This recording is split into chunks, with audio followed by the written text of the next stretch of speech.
You've just come from Panama, and you said that your meetings in Panama went well. After them, President Trump said that we're going to take the canal back, or something very powerful is going to happen. What's going to happen?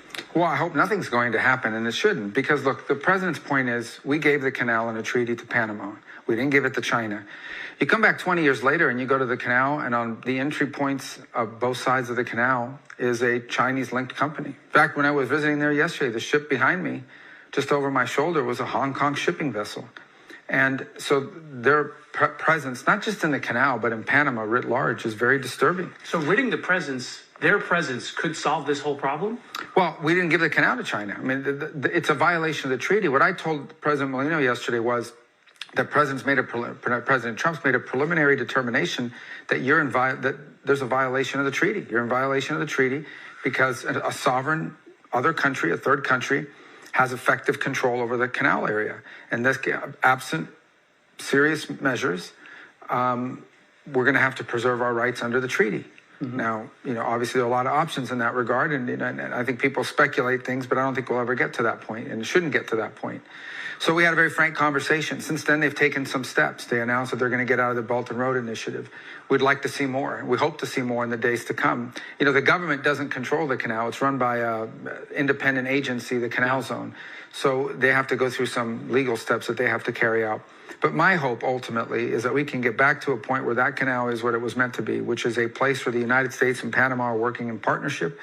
It's free it's open for everyone, and that no foreign power through their companies or any other means has the ability to use it against us in a time of conflict and impede travel through it, because it would be devastating. Could easily get resolved without the United States taking direct operational control of the canal. Yeah, there's a lot of options, and I'm not going to preclude any options about what the final outcome looks like. But at a prerequisite baseline, we cannot continue to have the Chinese and through their companies exercising effective control of the canal area. And that needs to happen. I was pretty clear, and I hope that we'll see additional steps in the days to come to reaffirm that. Mm-hmm. So you're now the head of USAID. The head of Doge, Elon Musk, called USAID a criminal organization and added that it is time for it to die. Do you agree with that? Let me walk you through the history of this agency, because I've dealt with it for 14 years in the United States Senate. It was created as a way of doing humanitarian assistance in the world, separate from the State Department at the time. But it said you have to take policy direction from the Secretary of State, the National Security Council, the White House, and all elements of government. They have basically evolved into an agency that believes that they're not even a U.S. government agency, that they are a global charity, that they take the taxpayer money and they spend it as a global charity, irrespective of whether it is in the national interest or not in the national interest. One of the most common complaints you will get if you go to embassies around the world from State Department officials and ambassadors and the like is USAID is not only not cooperative, they undermine the work that we're doing in that country. They are supporting programs that upset the host government for whom we're trying to work with on a broader scale and so forth. So they're completely unresponsive. They just don't consider that they work for the U.S. They just think they're a global entity and that their master is the globe and not the United States. And that's not what the statute says, and that's not sustainable. President put a pause on all foreign aid. We found a lot of cooperation in the State Department, and we have issued dozens and dozens of waivers. As we go through all the foreign aid programs in the Department of State, the ones that make sense, we issue a waiver, they go back on. We've already done it for dozens of programs. And you'll be issuing more waivers soon? And we'll be doing so. For example, we did it today for some of the migrant flights that are going out of Panama. It's in our national interest to help them deport people that are headed towards the United States back to their home countries. And we'll issue some here today in El Salvador, because they do a lot of cooperation with us on stopping drugs and stopping migration and so forth. So we're going through it at the State Department portion of foreign aid. We find cooperation. State Department people have been great, and we're issuing waivers and we're getting input, and it's working. We go to USAID, which is a big chunk of foreign aid, $40 billion or so. They're completely uncooperative. They won't tell you what the programs are. They refuse to answer questions. They try to push through payments. Even after the executive order, they were still trying to push money through the system. Can it be reformed, or does it need to die? Well, that was always the goal, was to reform it. But now we have rank insubordination. Now we have basically an active effort where their basic attitude is we don't work for anyone. We work for ourselves. No agency of government can tell us what to do. So the president made me the acting administrator.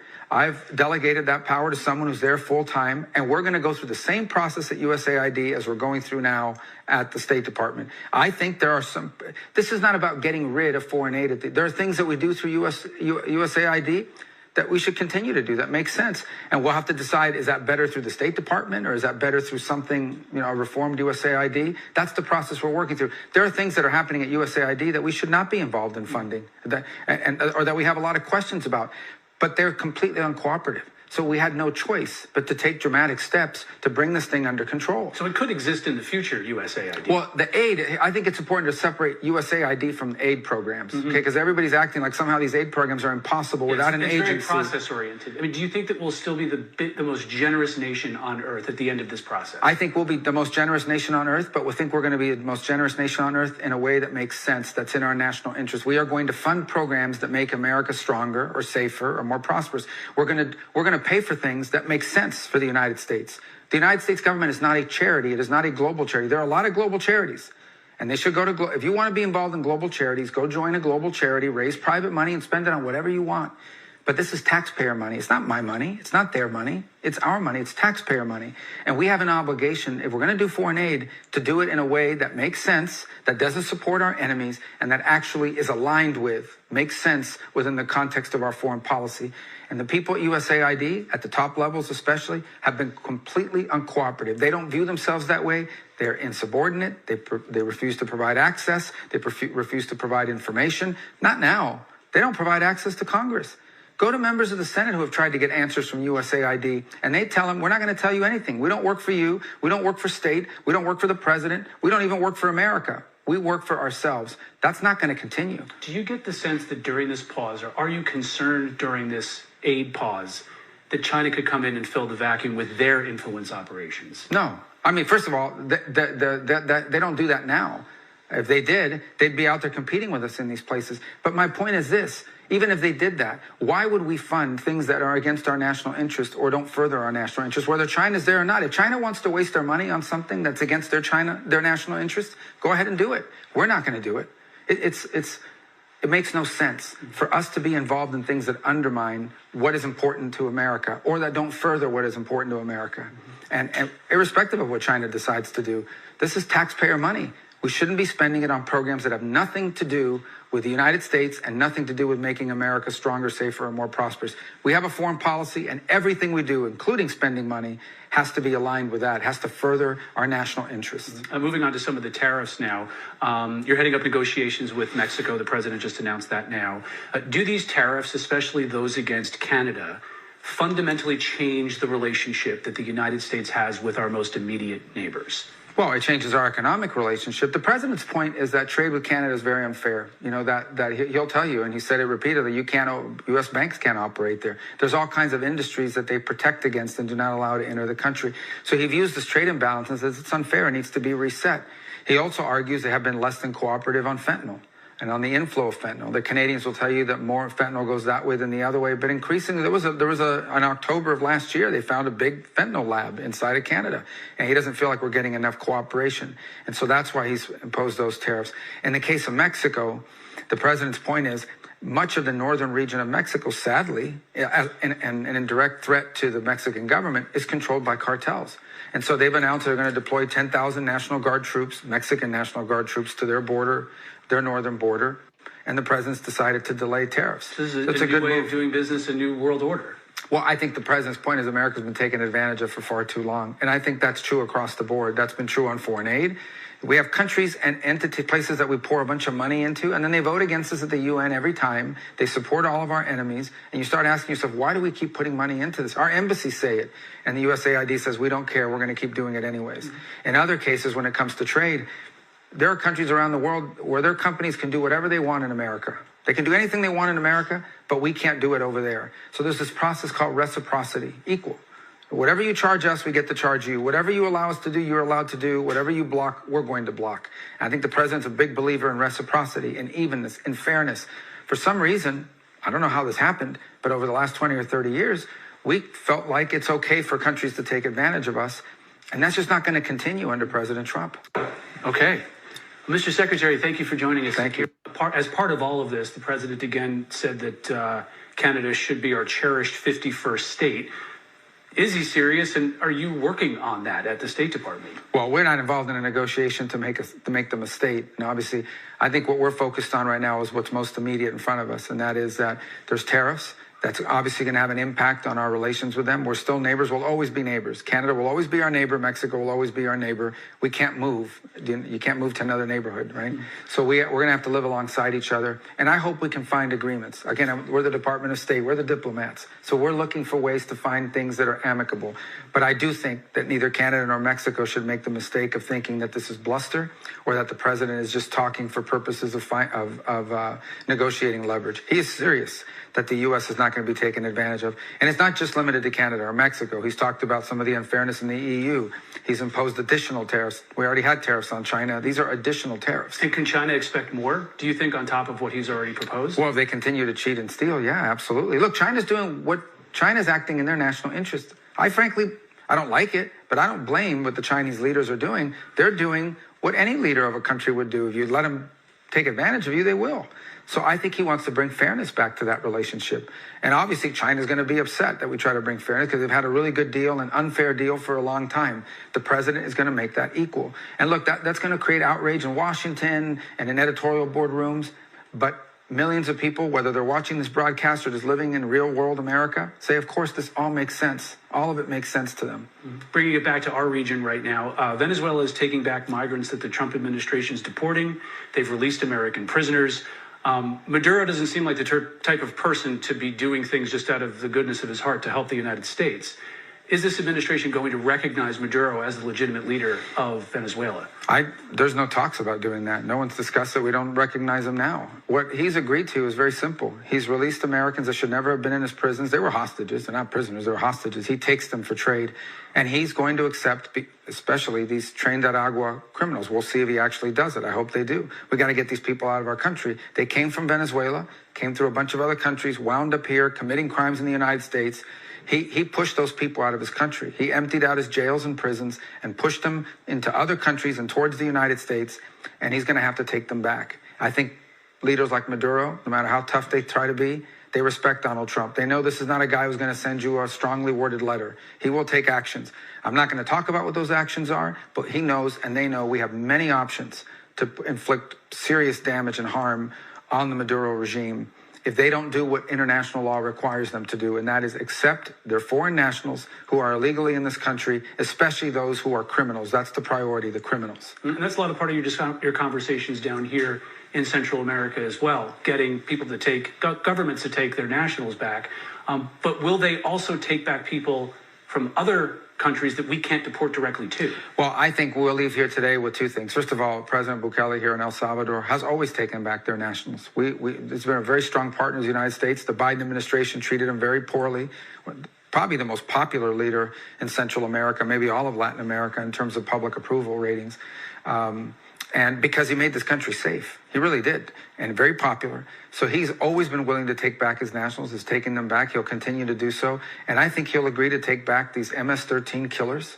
He's built this prison system here to house them. And I think he's willing to take back these trained at agua criminals that are not El Salvadorians. But he's willing to house them in these prisons that he's built as well, because he's an ally of the United States. And we'll see that in other countries as well, do you think? Well, every country has a different level of capacity. But he has become sort of an expert in the region at dealing with crime and gangs in the street. Look, El Salvador is a country where 5 years ago, 6 years ago, you couldn't go out at night. You couldn't be out after half dark. Mm-hmm. There were people here. I used to, when I last here 2 years ago, you would talk to vendors, street vendors. They would tell you that every week some kid would come by on a bicycle and collect protection money from the gangs. If you didn't pay them the protection money, they'd cut off your daughter's ear, they'd cut off your son's hand, they'd kidnap them. That's gone. All that extortion is gone. He basically wiped up all these gangs and put them in these prisons, and they're gone. Yeah. This is now a safe country. He's a leader in that. You see what it's done in El Salvador.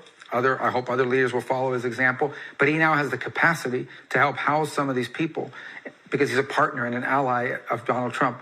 Joe Biden treated him very poorly. Very quickly on Iran. Do you expect that the pressure campaign, the maximum pressure campaign, is coming back against Iran? I think Iran right now is in very serious trouble because the people of Iran hate them. The people of Iran hate their own leaders. They hate them. They've destroyed their country. They've given all this money to Hezbollah. They've given all this money to terrorist groups, and they've done nothing for their own people. So they've got a lot of problems internally. I think they've lost. Hezbollah's been weakened. Hamas has been weakened. They've lost Syria. They got kicked out of Syria. So they're very, very vulnerable. So time to apply more pressure?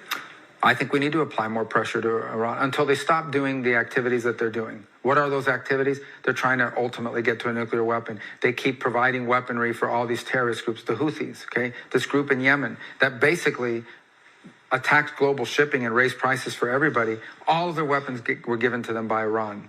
All of their weapons were given to them by Iran. So until the Iranian regime stops promoting international terrorism the way they have through Hezbollah, Hamas, the groups they have had in Syria, the groups they have in Iraq, I think they need to face more pressure, not just from us, but from other countries in the world that are implicated or feel the wrath and feel the punishment of what they've done. Cracking down on oil sanctions, tightening those up, even more sanctions you think are needed? Absolutely. And we'll see. I mean, the president hasn't made a pronouncement on that yet. He's making a decision on what exactly that is. The bottom line is the president's goal is to get Iran to stop supporting terrorism and stop destabilizing the region and stop trying to be the dominant force in the Middle East. That has to end. They're a direct threat to Israel, but they're really a direct threat to the United States. That threat needs to go away. The president is going to reestablish deterrence. He has many options at his disposal to do that, and those will be forthcoming soon. And arguably the most complex relationship you're going to have to manage is that with China. Are you planning on going to Beijing anytime soon? We have no plans to go at this time, but you're right. I mean, look, the future of the 21st century will be about the relationship between the United States and China. China's going to be a rich and powerful country. They already are.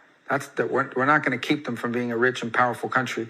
What we cannot allow is to live in a world where China dominates an entire continent and nobody there can have deals with us. What we cannot have is to live in a world where we depend on China for things we need to be strong.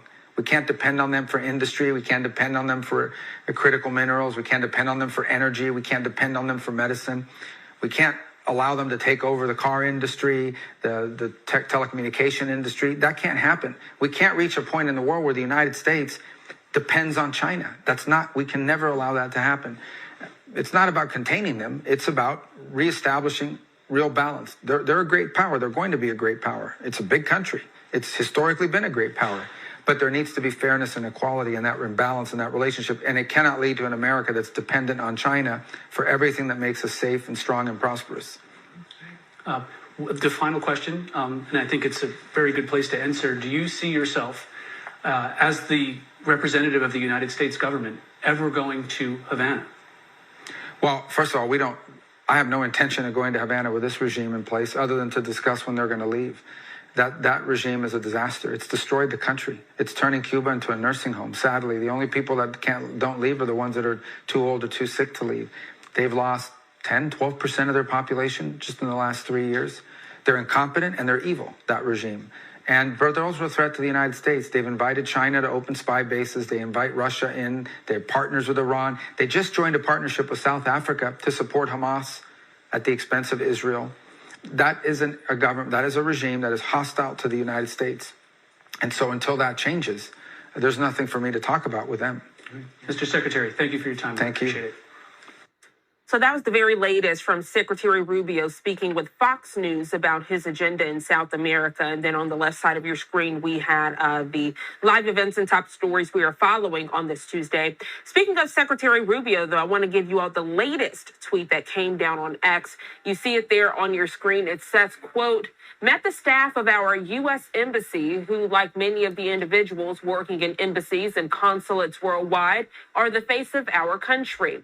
As I said when I entered the State Department for the first time, it is an honor and a privilege to oversee such a talented diplomatic corps. And then don't forget, coming up around 12:30 this afternoon Eastern Time, Secretary Rubio will hold a joint news conference in Costa Rica.